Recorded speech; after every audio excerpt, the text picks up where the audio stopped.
What's going on, guys? Mike Murtis Gamer Logic here, and this is a special request video. It's all about my history of Neo-Geo. I thought that would be a great topic to discuss for this particular request, and this request comes from Charlie Cat, aka Anthony, over at the Atari Age forums, and he asked if I could contribute because today is the 3rd anniversary of the official Neo-Geo thread over at AtariAge.com. And honestly, I don't post a ton on forums anyways. I'm more of a lurker than anything, but I do like to read what's on all these different forums, and I do like to contribute. So huge thanks to Anthony for asking me to do this. And I know for some of you guys, this is stuff you've heard from me before, but I don't know if I've had a individual discussion on just how mystical this machine is right here to me and how happy I am to be able to own one. And it all starts at a Funkoland, and going to Funkoland and grabbing those classic price sheets. You know, it had the NES on there, it had the Genesis on there, all the prices that it would cost you if you wanted to pick up a used game from them. And we still love going through those things and finding out how much money would we need to save to get this NES game or this Super Nintendo game, right? Well, on the back of the Funkoland price sheets was the Neo-Geo, and it blew our mind. We thought that this thing must be like the coolest thing. It must have the best graphics, the best sound, the best everything, because I want to say that the price listing on it for Funkoland was $599.99. So whoa, I mean, this blows away the price of the NES and the SNES, so this thing's got to be great, right?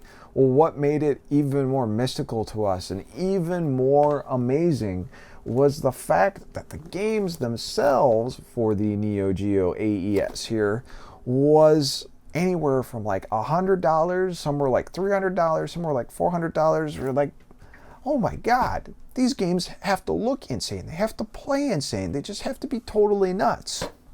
Well, we would always go to this Funkoland in Crystal Lake, Illinois, and ask if they had a Neo-Geo that we could play on. They never had one, or when they did have one, they didn't have any games, or they didn't have any games and they didn't have any systems.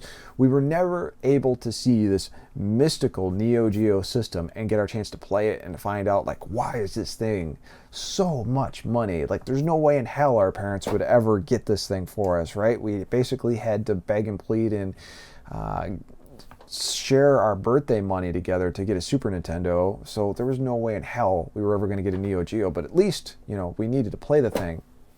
So later on in life, you know, a couple of years later, when I started riding my bike around town and going to various arcades, I would become familiar with what the Neo-Geo system was, and that would actually be the MVS cabinet. Now, most of the time, I would say that we had the 4-slot variety of Neo-Geo arcade systems in my area in the Midwest here, and they always had World Heroes 2, Samurai Showdown, Nam, and one other game, and usually it was 3-count bout or something that just totally sucked, wasn't a lot of fun.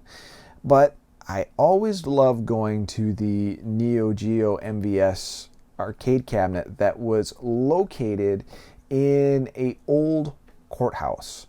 And this courthouse was a part of the Chester Gold Museum. If you're unfamiliar with who Chester Gold is, he is the guy who put together the Dick Tracy comics. And right next to the Dick Tracy Museum was this classic courthouse. And you could go into the courthouse and you could sit and eat in the jail cells. And they would have a TV in there. You'd get these really great burgers. The drinks were awesome. You could kind of have the place to yourself.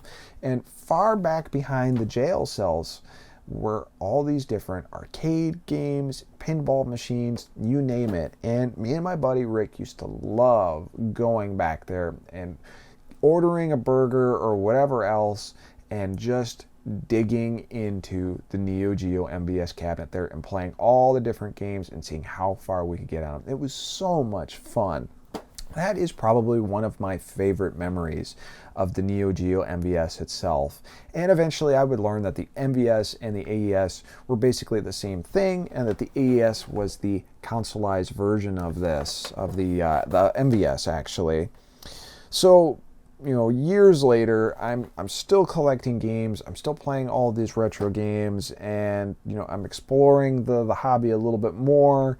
And I think, you know, man, how much do these Neo Geo AESs go for? And at the time, they were still pretty pricey back in like 2003, 2004, but nowhere near what they are now to get an MVS, an AES, and I'm sorry, I'm sure several times here I'm mixing up the systems, and Neo Geo fans are probably going to go nuts here, but I'm kind of just doing this on a whim and just being candid here. So my apologies if I'm kind of all over the place, but I wanted to get an AES system, but I could really never find one for a decent price until I went to the Midwest Gaming Classic. Oh geez, I started going to that 2007, 2008. I want to say in 2008, 2009, there was a vendor that was actually selling a Neo Geo AES, and it was pretty beat up, to be absolutely honest with you. The case was cracked on it, it was missing buttons and everything else, but it did work.